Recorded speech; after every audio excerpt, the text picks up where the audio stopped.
ప్రధానమంత్రి నరేంద్ర మోదీ ఆదివారం నాడు న్యూయార్క్లో ప్రవాస భారతీయులతో బిజీగా గడిపారు. తన 3వ టర్మ్లో భారత్ను అభివృద్ధి చెందిన దేశంగా తీర్చిదిద్దుతానని అన్నారు. ప్రస్తుతం ఇండియాలో బోలెడని అవకాశాలున్నాయన్నారు మోదీ. ఇండియాలో ఈ ఏడాది జరిగిన ఎన్నికలు అత్యంత కఠినమైన ఎన్నికలన్నారు. పోలింగ్ ప్రక్రియ దీర్ఘకాలం పాటు కొనసాగింది. ఇండియాలో ఈ ఏడాది అనూహ్యమైన సంఘటన చోటు చేసుకుంది. అదేంటంటే అబ్ కీ బార్ మోదీ సర్కార్ అంటూ ప్రధానమంత్రి వేలాది మంది భారతీయ అమెరికన్లను ఉద్దేశించి ప్రసంగిస్తూ అన్నారు. గత 60 ఏళ్లలో ఎన్నడూ జరగని కీలక పరిణామం ఈ ఏడాది చోటు చేసుకుంది. దేశ ప్రజలు అత్యంత గొప్ప తీర్పిచ్చారు. 3వసారి ప్రజలు తనను ఎన్నుకున్నారన్నారు మోదీ.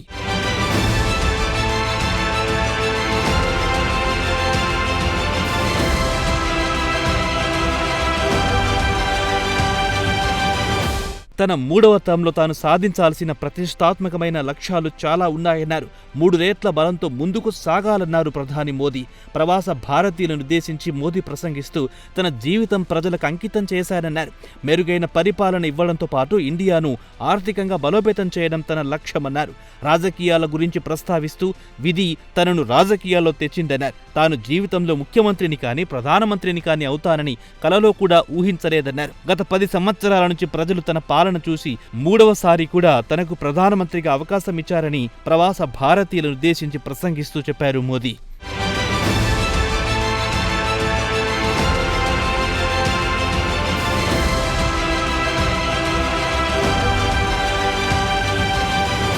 ప్రధానమంత్రి న్యూయార్క్లోని నసావ్ వెటరన్స్ కొలీజియంలో కిక్కిరిసిన ప్రవాస భారతీయులను ఉద్దేశించి ప్రసంగించారు. సుమారు 13,000 మంది ఇండియన్ అమెరికన్స్ మోదీ ప్రసంగాన్ని వినేందుకు వివిధ నగరాల నుంచి వచ్చారు. వీరిలో మెజార్టీ ప్రజలు న్యూయార్క్, న్యూజెర్సీ ప్రాంతాలతో పాటు దేశంలోని సుమారు 40 రాష్ట్రాల నుంచి వచ్చారని నిర్వాహకులు చెప్పారు. సుమారు 60 ప్రత్యేక బస్సులను ఏర్పాటు చేసి సభాస్థలికి తీసుకొచ్చారు. ఇండియా అమెరికా సంబంధాలు బలోపేతం చేయడానికి ఇండియన్ అమెరికన్స్ కీలక పాత్ర పోషించారన్నారు మోదీ. ఇండియన్ అమెరికన్స్ ను ఆయన ఇండియా బ్రాండ్ అంబాసిడర్స్ అని కితాబిచ్చారు. ఈ సందర్భంగా ఆయన సంస్కృత శ్లోకాలను ప్రస్తావించారు. ఎవరైతే త్యాగాలు చేస్తారో వారే లబ్ధి పొందుతారని చెప్పారు. ప్రవాస భారతీయులు ప్రపంచంలోని ఏ దేశంలో నివసించినా అక్కడి సమాజానికి, అక్కడి జాతి అభివృద్ధిలో కీలక పాత్ర పోషిస్తారన్నారు.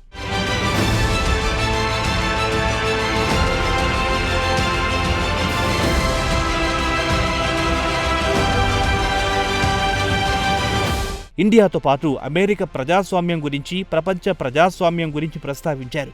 ఇండియాలో ఎన్నికలు ముగిశాయి, అమెరికాలో ఎన్నికలు జరగనున్నాయి. ఇటీవల ఇండియాలో ముగిసిన ఎన్నికల గురించి ప్రస్తావించారు. మానవ చరిత్రలో ఇండియాలో జరిగింది అతిపెద్ద ఎన్నిక అని వ్యాఖ్యానించారు. భారత ప్రజాస్వామ్యాన్ని చూడండి, ఇండియన్ డెమోక్రసీని చూసి మనం గర్వపడాలన్నారు మోదీ. అమెరికా అభివృద్ధిలో ఇండియన్స్ పాత్ర గురించి ప్రస్తావిస్తూ మిమ్మల్ని చూస్తే గర్వంగా ఉందన్నారు. శనివారం నాడు ప్రెసిడెంట్ బైడెన్ తనను డెలావేర్లోని తన స్వగృహానికి తీసుకెళ్లారు. ఆయన చూపించిన ఆప్యాయత తనను మంత్రముగ్గుల్ని చేసిందన్నారు. ఇది తనకు దక్కిన గౌరవం కాదు, 140 కోట్ల భారతీయులకు దక్కిన గౌరవం అన్నారు.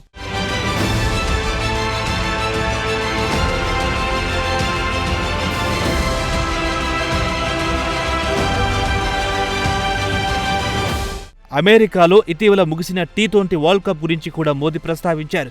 దేశ ఆర్థిక వ్యవస్థ గురించి ప్రస్తావిస్తూ ప్రస్తుతం ఇండియా 5వ స్థానంలో ఉంది. త్వరలో ప్రపంచంలోని అతిపెద్ద ఆర్థిక వ్యవస్థలో ఇండియాను 3వ స్థానానికి తీసుకొస్తామన్నారు. ప్రస్తుతం ఇండియాలో ప్రతి ఒక్కరూ సెల్ఫ్ కాన్ఫిడెన్స్తో ఉన్నారు. తాను సాధించాలనుకున్న లక్ష్యాన్ని అకుంఠిత దీక్షతో సాధించగలుగుతున్నారన్నారు. ప్రతి ఒక్కరూ అభివృద్ధిని ఒక ఉద్యమంగా తీసుకెళ్తున్నారన్నారు. ఇండియాలో ప్రస్తుతం బోలెడని అవకాశాలున్నాయి. అవకాశాల కోసం ఎదురు చూడాల్సిన అవసరం లేదు. ప్రస్తుతం ఇండియా అవకాశాలను సృష్టించే స్థాయికి ఎదిగిందన్నారు మోదీ. కేవలం దశాబ్దం కాలంలో 25 కోట్ల మందిని పేదరికం నుంచి బయటికి తీశామన్నారు. దీనికి కారణం పాత పద్ధతులను, పాత ఆలోచనలను పక్కన పెట్టామన్నారు. తమ పంథాను మార్చుకుందాం, పేదలకు సాధికారత కల్పించాం, కొత్త రకం మధ్యతరగతి దేశాన్ని మరింత అభివృద్ధి పథంలో తీసుకుపోతోందన్నారు మోదీ.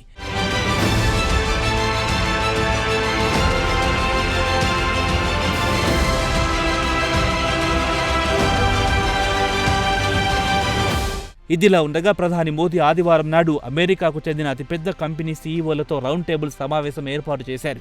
ఈ సమావేశంలో ఆయన ఇండియా వృద్ధి రేటు గురించి ప్రస్తావించారు.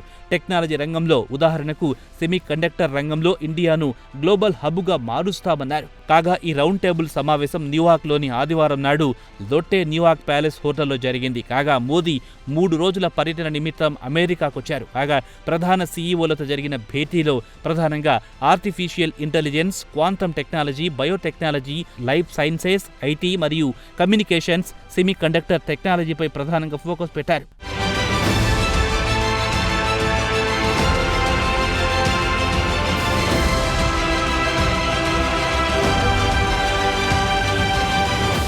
న్యూయార్క్లో టెక్ సీఈఓలతో జరిగిన రౌండ్ టేబుల్ సమావేశం విజయవంతమైందన్నారు. టెక్నాలజీ రంగంలో వేస్తున్న అడుగుల గురించి అమెరికన్ సీఈఓలకు వివరించామని మోదీ ఎక్స్లో ప్రస్తావించారు. మొత్తానికి చూస్తే మోదీ అమెరికా పర్యటనకు అమెరికా మీడియాలో మంచి కవరేజ్ లభించింది. ఈ ఏడాది నవంబర్లో అధ్యక్ష ఎన్నికల నేపథ్యంలో బైడెన్, మోదీ మధ్య ఎలాంటి చర్చలు జరిగాయో మాత్రం ఇరువురు నాయకులు బహిరంగపరచలేదు.